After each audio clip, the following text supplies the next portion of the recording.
Today, Apple and Samsung are two of the biggest technology companies in the world. They're always competing in sales, design, and performance. But there's one strange reality.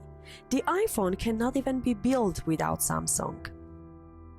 In the early 2010s, Apple took over the smartphone market with the iPhone. Samsung entered with the Galaxy series. From day one, the competition was intense. Soon it stopped being a normal competition and turned into a real war. Apple accused Samsung of copying the iPhone's design. The icons, the body shape, the overall look, everything looked too similar. So Apple went straight to the court and demanded billions of dollars in damages. Samsung didn't stay quiet either. They claimed Apple was using Samsung's communication and network technologies without permission.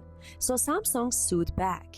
Little by little, both sides kept filing lawsuits. It became a two-sided legal battle. These court cases went on for years, trial after trial. Finally, a major decision came out. The court ruled that Samsung Electronics had violated some patents owned by Apple. The result was over $1 billion in damages that Samsung had to pay.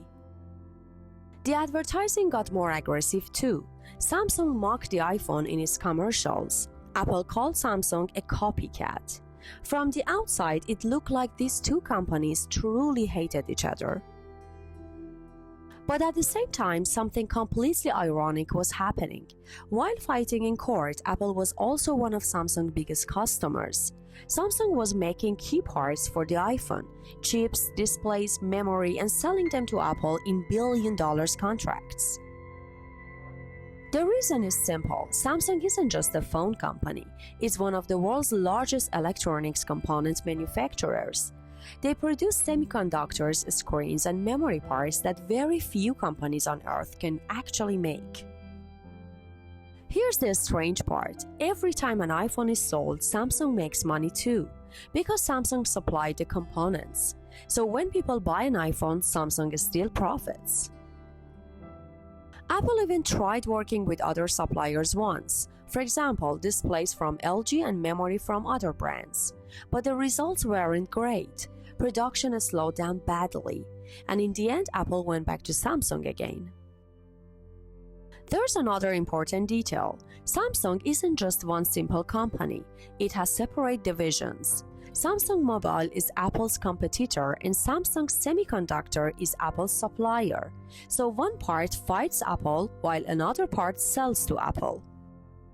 That's why their relationship is so strange. Apple designs the product and Samsung helps manufacture it. In reality, Apple is one of Samsung's biggest customers. They compete hard, but at the same time, they depend on each other.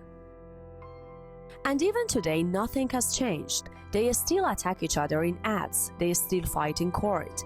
But every new iPhone still passes through Samsung's production line. So when you think you're choosing between iPhone or Samsung, the truth is, no matter which one you buy, both companies make money. Sometimes in business, your biggest enemy is also the one you cannot survive without.